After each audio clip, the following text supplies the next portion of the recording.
Chase Lee Hockey with the blue futon. I'm super, super late with this one because this movie already has made $1 billion worldwide. Spider-Man No Way Home. No Way Home? Spider-Man 3. Awesome? Not? Let's find out.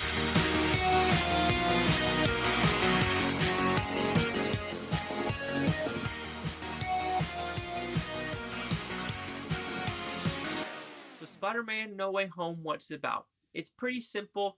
Spider-Man, everyone knows who Peter Parker is, aka Spider-Man. He goes to Doctor Strange. Help me figure out to not let people know who I am. Doctor Strange does a spell.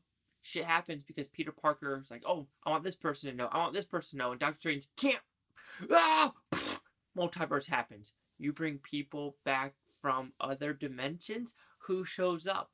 Did I like this movie? Are there going to be spoilers? Answers, yes and yes. Why am I doing spoilers for this movie?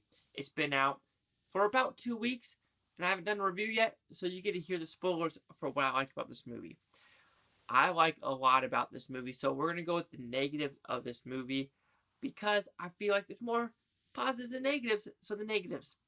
There's one thing they do, and it's not about the movie. I love the directing, I love the writing, I love the fan service of this movie. There's not a lot technically wrong with this movie. Actually, I don't know if there is anything technically wrong with this movie. Yes, it does go on the same tropes of Peter Parker, aka Tobey Maguire, Uncle Ben. Then you have Uncle Ben again with Andrew Garfield. And this one now, hint, hint, you gotta tie it. But this one's have Uncle Ben, so now it's Aunt May. So I do like that dynamic, and they bring it into it with people saying, Tom Holland, Spider-Man, Peter Parker, you're not the only one in your multiverse that's seen heartache or done stuff. Also, Andrew Garfield, the Emma Stone thing as well.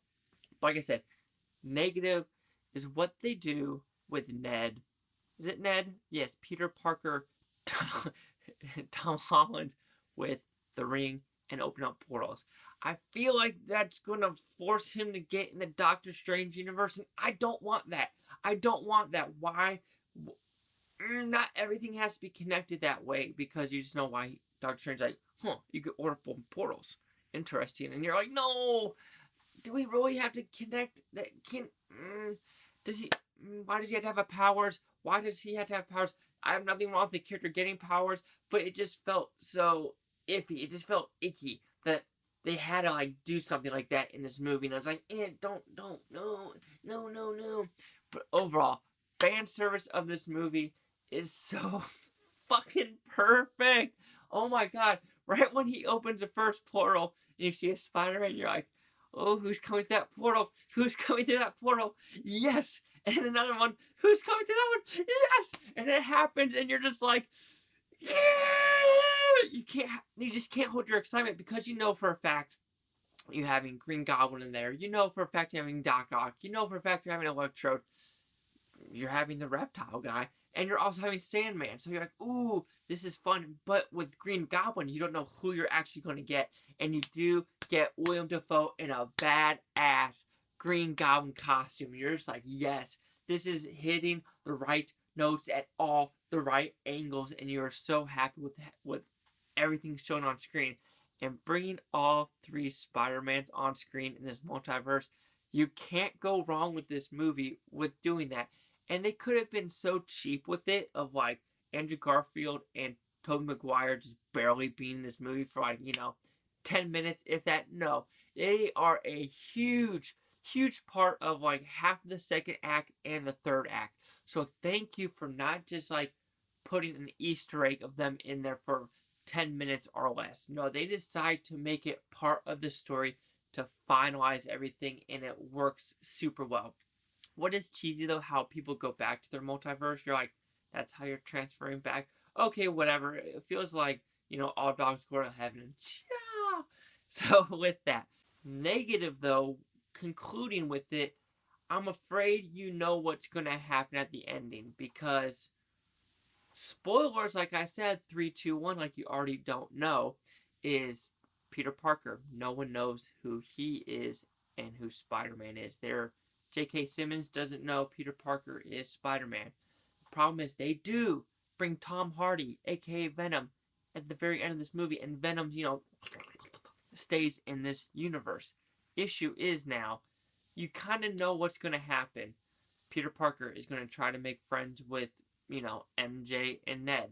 And now Venom's going to come along. And who is Venom going to, tag on to? And now he has to reconnect with these people and yada, yada, yada. So you kind of know what they might do with the fourth movie. So that is kind of a bummer where you're like, can we please add something unique and different? Where, of course, it's kind of like Fantastic Beasts, the first one, where they do a memory wipe with him. And then he goes like, oh, wait a minute. I think I know you.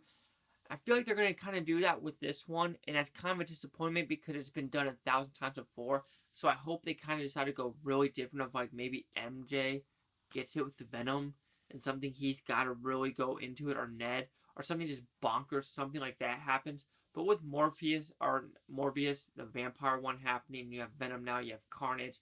So I don't know what they're going to do. I just hope they decide to think outside the box with going on forward, because I'm really nervous that they're going to do something conventional for the fourth one. Fingers crossed, please don't. But overall, Spider-Man No Way Home, fan service done 100% right. But there are some flaws with this movie. I already told you what them was. Is the ending. You kind of know what they're pushing forward. Like I said, hopefully they don't. As well as, unfortunately, these Spider-Man movies, only the second one with Jake Gyllenhaal felt like its own Spider-Man movie. Of course, this one, you have Doctor Strange. The first one, Iron Man 3.5, which I do love. They kind of made that joke in this movie because that was my biggest complaint with the first one. But man, thank you.